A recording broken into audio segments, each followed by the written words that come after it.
Hello, this is Ben Zuniga, and I'm showing off my Capstone project. And by my Capstone project, I mean my team's Capstone project. This is for Eastern Washington, spring quarter, year 2020, during the quarantine, the COVID quarantine. So my rest of my team isn't here right now, but a lot of this was with the help of them.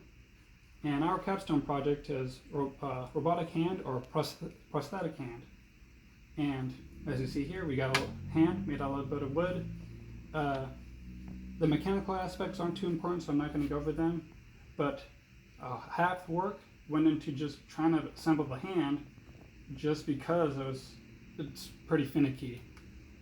Our goal was for more human-like strength, but with wood, I'll explain a bit that did not happen. As electrical engineers, of course, what would be the main showcase would be the electronics, but these actually come in second place.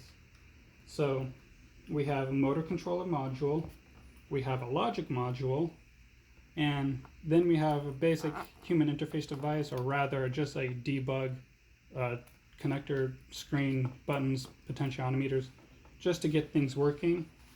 And I've only glossed over these just because these aren't too important in their implementation.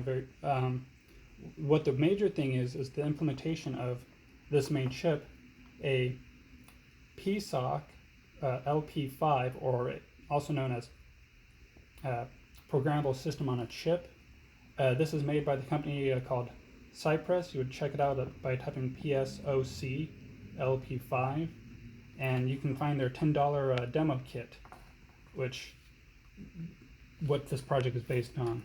Originally, our chip was going to go into its own dedicated board, but turns out that they don't follow the standard pin guide for a 68 QFN footprint, and that was a problem. Also played around with battery management, but didn't get too far with that. I don't know, my hand's in the way or not.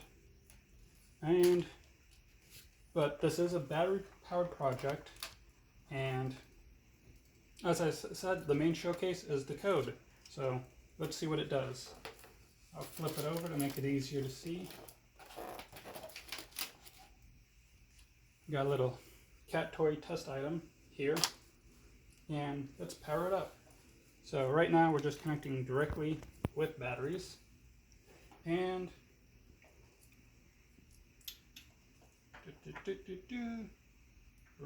red, sanity check a few times before I plug it in and fry something. So, it doesn't, no. Oh, gotta close the hand. So get it ready for closing. One of the features about this hand is we can control position. I have to watch the fingers here. Assuming I've turned things on. What do I... to stop the video because I don't know. Silly me, I forgot. As I mentioned, we have control over position and force, and I just had force set to 0. So if I set force all the way on and start to move it, you'll see nothing. Oh, I reset this, so I have to let it know to start beginning. So this is, if you watch these 3 fingers here, if you were to hold an item, hold a cup, you'd usually cusp your fingers underneath it. So you can slowly close the fingers. Now you notice this display down here. That represents the force that it's experiencing, or it's measuring, in about roughly in pounds. So as I close this around this squishy thing, you notice the force starts to go up. Now, only 3 fingers closed. One of the features we wanted to implement was the ability to control poses or pre-made presets, different hand postures. So this one's just, it's pointing technically. The thumb would close too if we had motors for that, but we couldn't find a mounting solution for the motors for the thumb. So that was one issue, but hardware, again, isn't the primary focus. So, it's closed, it's holding it, and if we change to another mode that closes the other finger as well, we might even see how the force changes as it tries to out and goes out. Let me bring this back. Try to close again.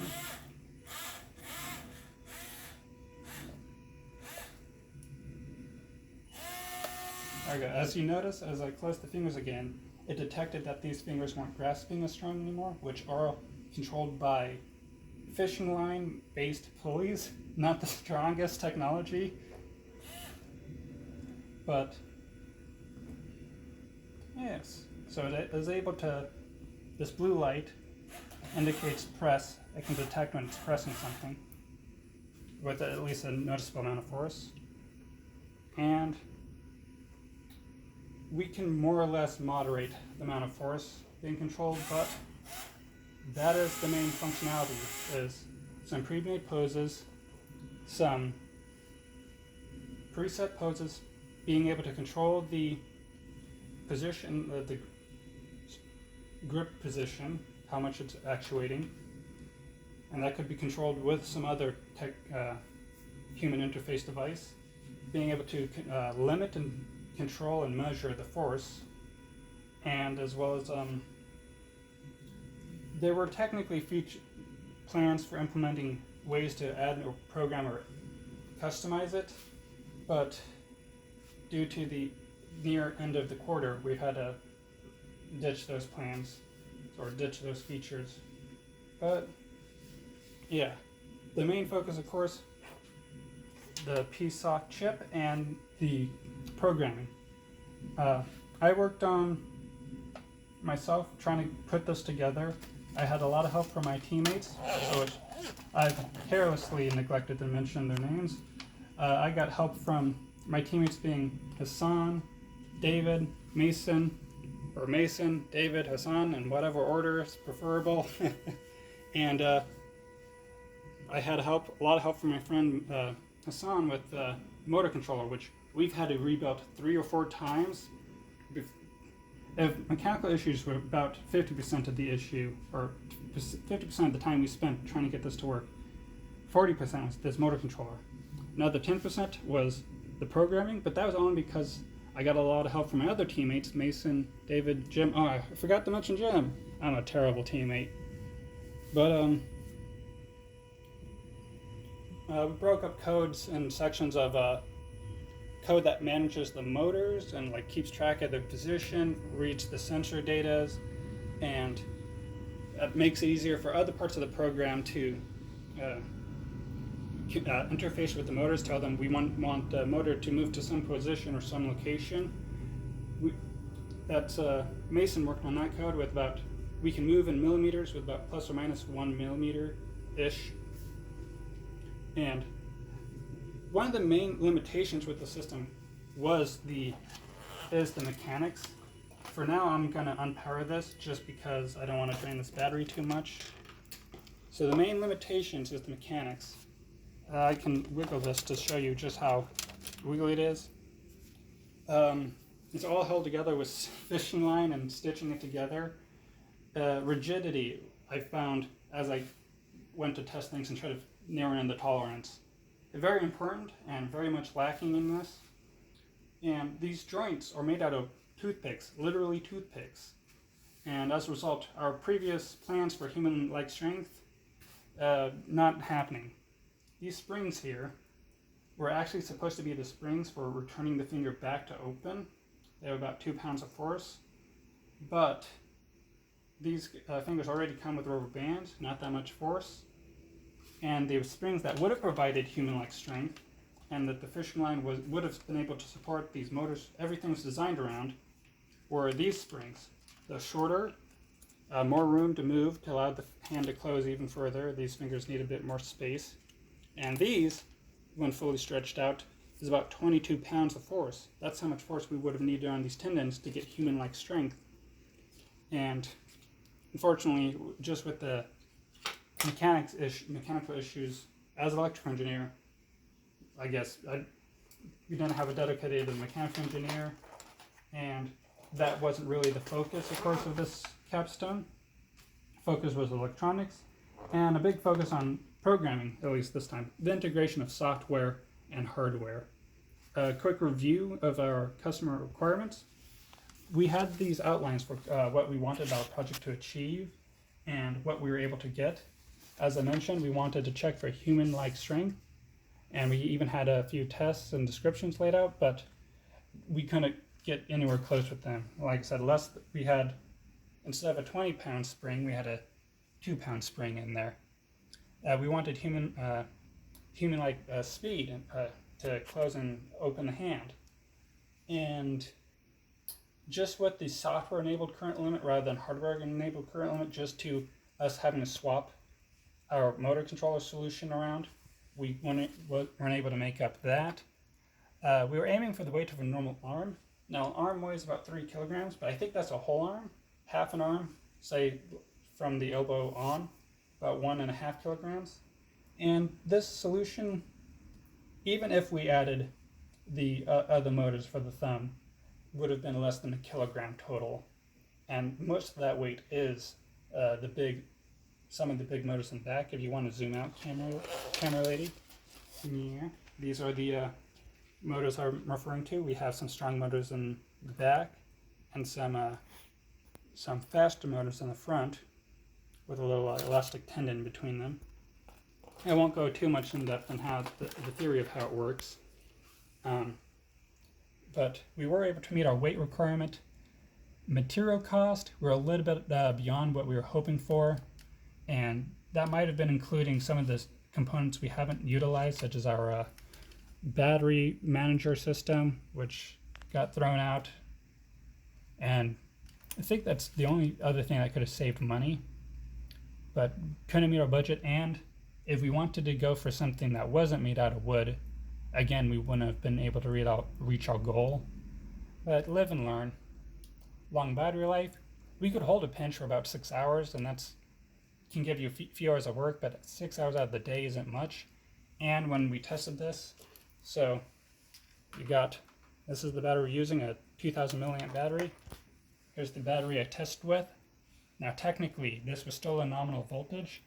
I got them at a great price, but I think because I got them at a great price that they're not exactly the best quality.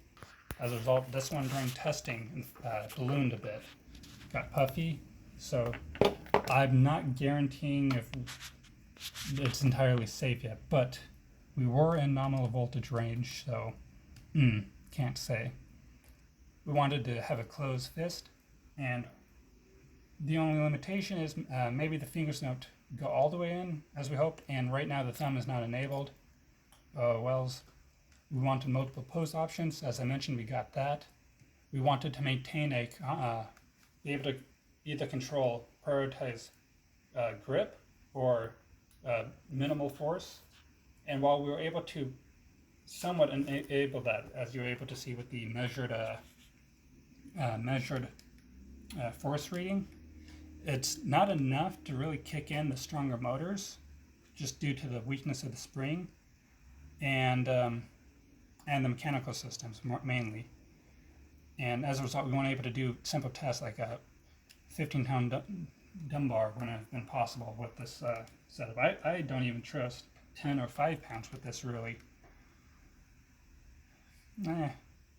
Dynamic grip, that was referring to how when I accidentally moved the ball out of the hand, you notice, or got one finger moving, the hand readjusted its grip. So that's working just fine.